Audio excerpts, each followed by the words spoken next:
Welcome to the Winning Family Podcast with Rodney and Michelle Gage, a podcast designed to help you win at home and in life.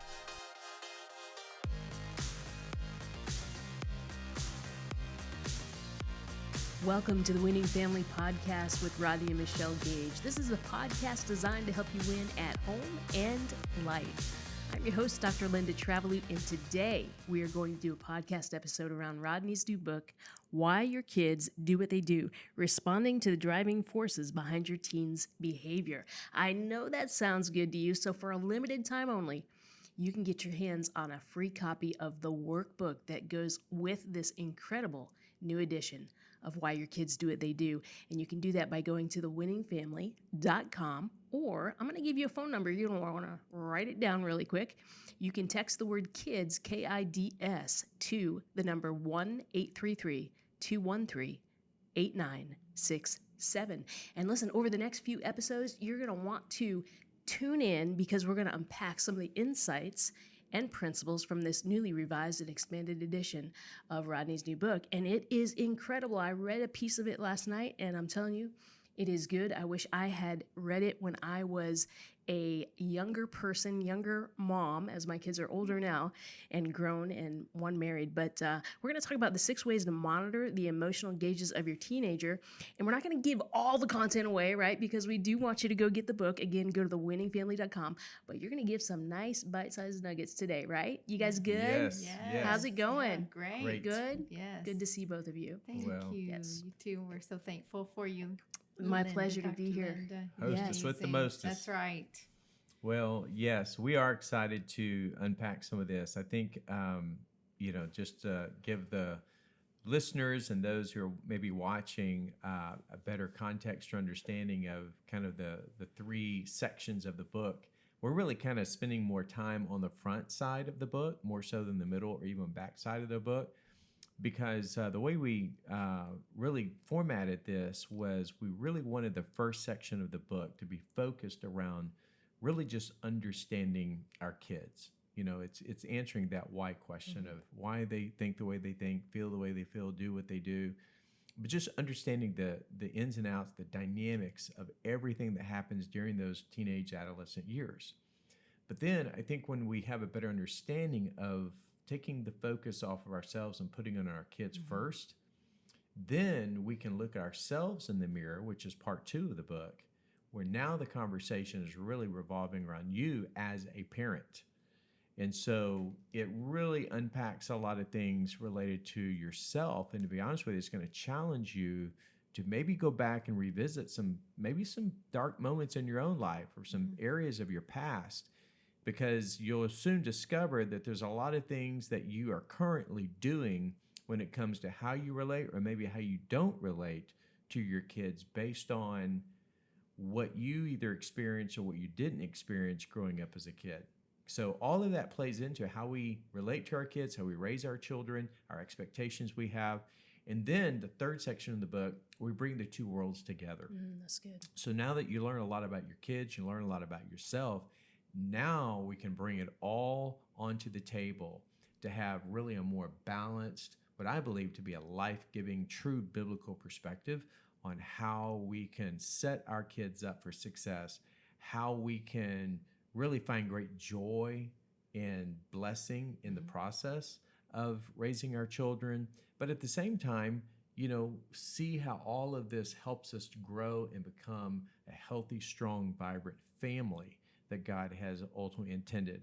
And whether, you're walking through this season as a single parent, blended family, traditional family, whatever that might look like, I think all of these things are so, so important because no matter how we slice it or dice it, at the end of the day, we're all made up as, spiritual beings. But at the same time, we also have the real emotions of the emotional needs in our lives. And so when those cups are full, then we're running on, on a healthy level, the way God intended. But when those cups are running on empty, then that's when the manifestations of the negative, even toxic, decisions, behaviors, attitudes, all those things come into play. So today what we want to do is we just want to talk for a few moments about some practical things or ways that parents can help monitor these emotional gauges in the lives of their teenagers. And so hopefully by now, maybe you've listened to the first episode when we first introduced this, the 5 emotional gauges. And if you haven't, I'd encourage you to go back, make sure you listen to that. Obviously, we want you to go through the book. And in the second chapter of the book, we actually talk and actually share. There's a worksheet or evaluation, if you will, that parents can use to actually put into the hands of their kids and ask them to take some time, fill that out, and it literally would take them 2 minutes to do it. Super simple, nothing complicated. And if they're willing to do that, that will be a huge win for parents to just really, I think, better understand where their kids are coming from, but also help open the lines of communication to go a little deeper and to have a better understanding, a peek behind the curtain related to why their kids are thinking the way they're thinking, feeling the way they're feeling, and maybe are in the place that they're in related to maybe in doing some of the things that they're doing. Yeah. And so we want to help kind of set parents up for success by giving them, a way to monitor those emotional gauges. So y'all ready to unpack it? Ready. Let's do it. All right. Well, the first is first, and I just kind of stated this, but it's to learn to be a gauge reader. So it's kind of like this. You can't work a computer if you haven't first learned how to work the computer. Somebody's got to teach you. Somebody's got to show you, what it is, how it works, what buttons to push, what buttons not to push, Right. all of the things that go with it. The same is true with our kids. We've got to learn and understand the makeup of how each of our children are uniquely different. You spoke to this, I think, in the last episode, Michelle, where, our kids have different temperaments, personalities. Our kid, we had, of course, two girls and a boy, all 3 radically different, even their appearance, redhead, brunette, blonde. We're all uniquely different. And so that has a profound effect related to, personality types, introverted, extroverted, different giftings and talents that kids have. But at the same time, the emotional makeup is something that I think parents have got to understand, because what may be important to one child may not necessarily be the same for the other child. Mm-hmm. So there's no one size fits all. We have to adapt and adjust, and we got to learn how to read the gauges on that dashboard, so to speak, of what those emotional gauges are saying, what they're communicating. You have to pray for wisdom too on that. No question about it. 'Cause some of you may be thinking, I don't know this side of heaven if I'll ever understand, all the details of my child's emotional makeup, because they are going through such emotional changes as a teenager, and it can be overwhelming. But I do believe if we pray and obviously learn and grow in wisdom, but God will give us wisdom too to understand the hidden things. That's right. That are really hard to understand sometimes. I think that's a very, very important point to make, because at the end of the day, we can't do this alone. We need God's help, and we want to invite Him into the parenting journey and seek His wisdom. That's where wisdom comes from. Wisdom comes from God. And there's, read through Proverbs. I love Proverbs 22, verse 6, where Proverbs teaches us to train up, to instruct, to guide, to train up a child in the way he or she should go. Yes. That's even referring to your child's bent. Mm-hmm. So therefore, the emotional makeup, their DNA, their personality, their uniqueness, train them up according to that way. Yes. So that when they're old, they won't depart from it. So it's a part of the process of just learning, understanding, reading, the emotional makeup and needs of our kids. Mm-hmm. So that's the first. Number one is to learn to be a gauge reader. Number 2 is engage in conversations for the purpose of listening. So if you haven't had the opportunity to maybe expose your child, your son or your daughter to the needs evaluation, that would be the first thing I would encourage you to do.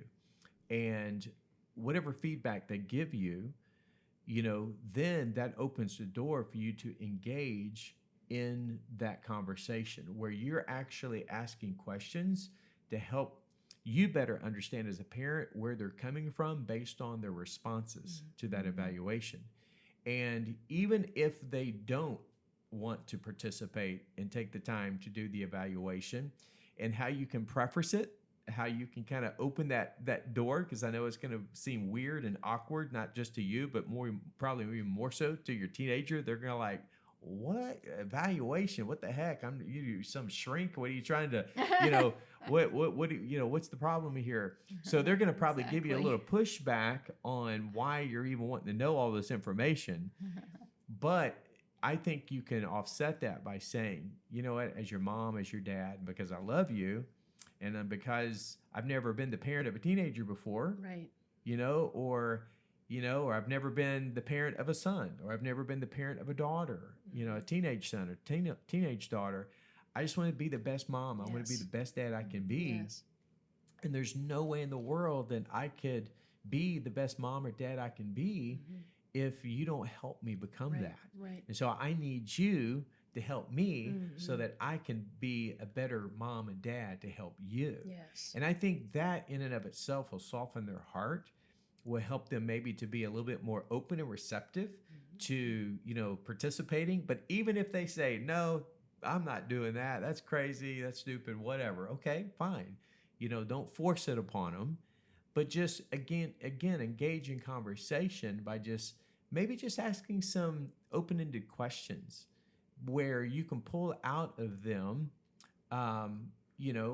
related to how certain things make them feel. So for example, one of the things that, of course, captures the attention of our nation, our culture, is when a tragedy happens.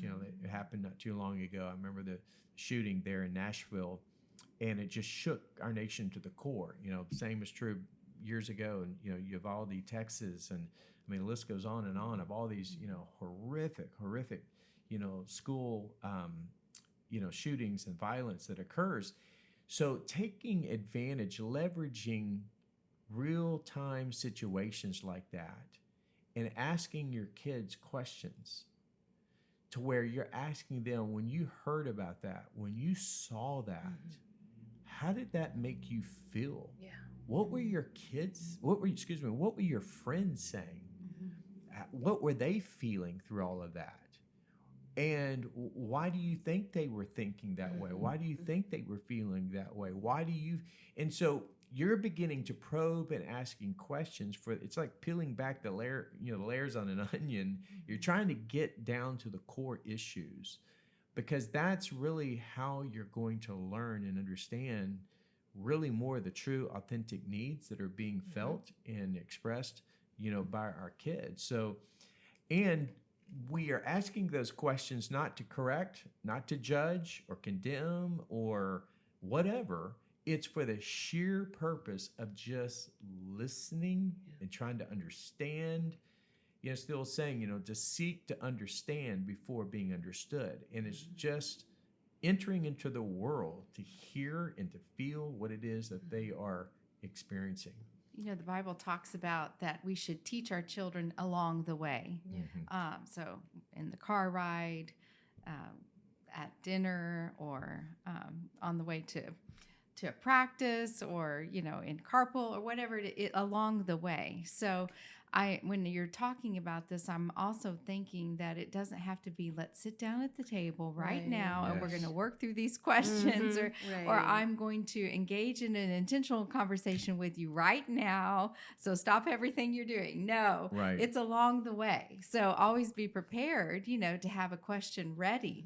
That's something that I kind of made a habit for myself. Well, I'm getting ready to pick up my son from school, and I get to have him in the car for 20 minutes, just he and I. He is captive to my conversation, and be ready. Well, he may be in a terrible mood, but at 10:45 at night p.m. when I'm about to just crash, he's ready to talk. So along the way, whenever they're ready, to have the conversation, but we're there to listen, and we have our questions ready, because in our world, who's listening to our children? Right. You know, just for them to know that mom and dad care enough to really not just talk to me, but listen to me and hear my heart is something that sometimes that only a parent can really meet that need. I know there are others in life that can, but for our kids to know that they can come to us and that we'll listen to them and be ready to hear and understand them is really important, whenever that might be. That's right. Yeah, that's part of the call of a parent. Yeah, I think that's so important. It goes back to the wisdom thing you were talking about earlier, and praying and asking God to show you and open the door for those kinds of opportunities, so that you can seize those moments, because they may be far and few between. They may be rare moments that you have, you know, where they're open and receptive and their heart is soft. And so timing is, like they were saying, it's everything. And so, by all means, don't, we're going to sit down and have a family conversation tonight, and I have this needs evaluation I'm going to ask all of you to participate in. No, whatever you do, don't. It could work. Don't go formal. maybe not in your run suit for and the tie. hills. So don't go formal. Don't turn psychiatrist on them. Don't, say, hey, I'm reading this book called Why Your Kids Do What They Do. Sit down. I want to go through this needs evaluation. So don't, again, use wisdom, keep it real, be genuine, authentic, look for those teachable moments, those windows of opportunity. When they're ready to talk. Yeah, seize the moment when they are ready and willing and vulnerable to talk. So, and when they do, listen. Yes. Listen. That's so important. Book of James says, to be slow to speak and quick to listen. And I think that's so, so important. So number one is learn to be a gauge reader. And we teach you how to do that and the importance of that in chapter 1, and, understanding those 5 emotional gauges. Number 2, engage in conversations, what we just talked about, and the importance of listening to what your kids are saying, what they're feeling, how they're feeling about certain things. Number 3 is become a student of your teenager. And this kind of goes back to, I think, really just learning, once again, the uniqueness, the individual makeup of your kids, from their personality to their unique emotional makeup in the way that they're wired, and the emotional needs that maybe is unique from the standpoint of how they process and what is. So, for example, you may have, I'm going to plug another book here that I know has been around for a long time. It's a classic in so many different ways, but it's called The 5 Love Languages. So it's a great tool because it helps, once again, for us to identify that there is a different kind of love language. How, some, it might be focused time and attention. For others, it might just be, acts of kindness or service. For others, it could be, the physical touch, affection. And so, again, you can go up and be affectionate and give a physical hug or a pat on the back to, one of your children, and they may, squirm away and say, "Ooh, get off me," whereas the other one soaks it up like a sponge. So I think it's important that we just understand, become a student of our kids, so that we know kind of just how they're wired, what works, what doesn't work, what to say, how to say it, when to say it, and just know and understand that God has made us all uniquely different. And using wisdom as a parent is just knowing how to differentiate the different personalities and emotional DNA, if you will, of each of our children. And being really careful to not compare your children, as the first is this, your first child may have been very affectionate and your second child is not. You can't say, well, why are you not more, doesn't make sense why you're not more, why I can't hug you or whatever, just pointing that out, that'll shut them down quick if we start comparing, and it happens easily. It happens. Yeah. And then another thing, number 4 would be just, ask for another person's perspective. So, for example, you're not around your kids.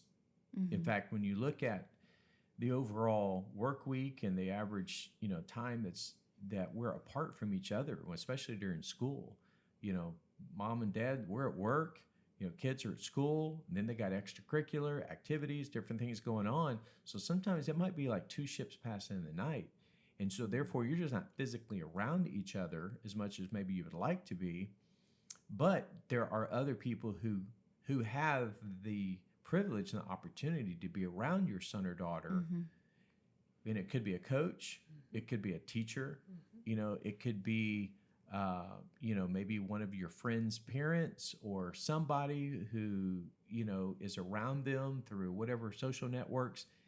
And it's important that from time to time we tap into those perspectives, those voices, those eyes and those ears, to where, you know, you're probing, not in a negative way, but just say, you know what, hey, you've had the opportunity to be around my son or my daughter when they're around these friends or during this situation. How do you see them in that situation? Are they outspoken or are they real quiet? Do they lead or do they really kind of take more of the back seat and follow? Do they, you know, have you ever seen them lose their temper? You know, have you ever seen them do this or heard them say that? And I think that will help fill in some blanks, and maybe it allows you to look for some consistencies or inconsistencies. Maybe just shed light in certain situations or maybe points of their personality that maybe they don't show or manifest at home. So again, just getting a well-balanced perspective from other people who are around your kids, I think, is a huge way to help, again, just monitor those emotional gauges. Can I just say quickly to add to that how important it is that you have like-minded family friends, you know, that you are friends with the parent of your child's friend, you know. I have a dear friend that we raised our kids together, and not everybody gets that opportunity, but that is such a gift to me that I'm still friends with her. And so our kids are going through similar seasons of life even now. And but I could go to her back in the day and say, what do you think? How do you think Luke's doing? You know, with what you're seeing when he's around all the guys, you think he's okay in this area or whatever that might be. That's important too, that we have support, as you keep pointing back to. Support is so important, and even friendships with your kids' friends' parents is important, that you know them, you know, and can have those conversations with them. Obviously, you know, teachers and mentors and youth group leaders and those sort of things, you can go to those people as well. Really important. Yeah, and that leads me to the next point, and that is, you know, related to the fifth way, is just talking with other parents of teenagers, and that's where we're big believers and highly encourage, you know, small groups. Right. That's why this book, I mean, obviously we want you to get a copy of it, but the real motivation for you to get a copy, and especially the study guide, is so that you can work through this together with other parents, because as you're working through and journey, you're on this journey together as a parent you're in the same room with parents who are going through the same season of life. And it's just priceless when you can learn from other parents and what they did and how they handled situations or how they overcame, you know, whatever, you know, situations, but just learning. You know, the Bible says that there's wisdom in a multitude of counselors. And I think when we can learn and grow and feel support from one another, it just gives you that reassurance that, hey, I'm not alone, but at the same time, I'm not the only one that's thinking this way or feeling this way or have these same type of concerns or even fears, you know, insecurities as parents. Because, you know, when you're in a safe place and you have that commonality, it just gives you that renewed hope that, hey, we're going to work through this. We're going to get through this season together. And it doesn't have to be, you know, overwhelming or intimidating where you feel like you're just, again, you're in this situation or season alone. And so we need that. But I think getting other people's perspective will help you even become better at understanding your kids' emotional needs. Yes. Yes. So, And podcast listeners, if you don't have a support group like that, we have a solution for you. And that is a support group that Rodney and Michelle, I guess we could call it a mentoring group, right? That's your official Yes. way to describe it. It's a mentoring group and a great support group of people that are in the same boat, Yeah. maybe same phases of parenting. But maybe if you don't go to church, if you don't have a group of friends like Michelle was describing, this would be a great opportunity. Go to thewinningfamily.com, sign up for their mentoring group. You can get a month for free, take it for a test drive, and you will find an incredible group of support right there, as well as Rodney and Michelle to mentor you through these challenging times.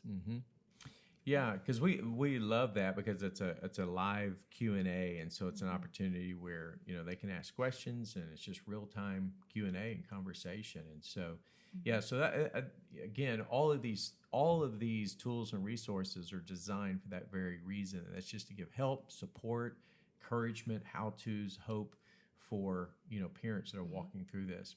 And then the last thing is the sixth way of monitoring our emotional gauges is just, or our kids' emotional gauges is just through trial and error. Sometimes you don't know until you have the conversation. You don't know how they may react or respond until you at least try to do something. For example, if you attempt to help your son or your daughter with a homework assignment or a project. Well, in my case, if I'm working, with my daughter on a trigonometry assignment, well, I'm already out of my league. You know what I'm saying?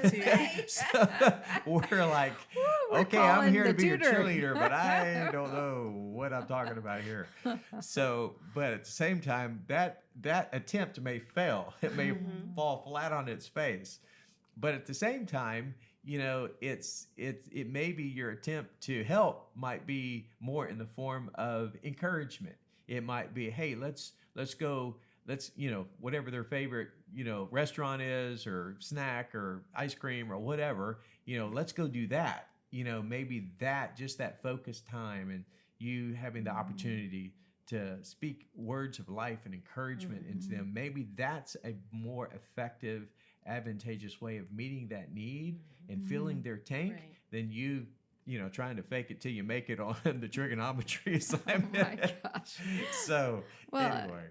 In life too, you say, I don't, maybe if it's a question or something they're going through, honestly, I don't have the answer right now, but I'm going to do the research. I'm going to think about that. I'm going to reach out to some people that I know and let's talk about it again, but yeah.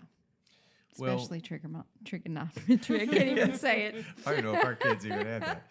But anyway. I don't remember us going through trigonometry. Well, all of these are ways that parents can monitor the emotional gauges of their teens. And just to say it real quick, because with trial and error, you will fail and you will fall. Absolutely. And that's okay. We're just moving forward, We don't step back. We just keep going forward. And it is so disappointing when you feel like you fail or you don't have the right answer or a child gets upset with you.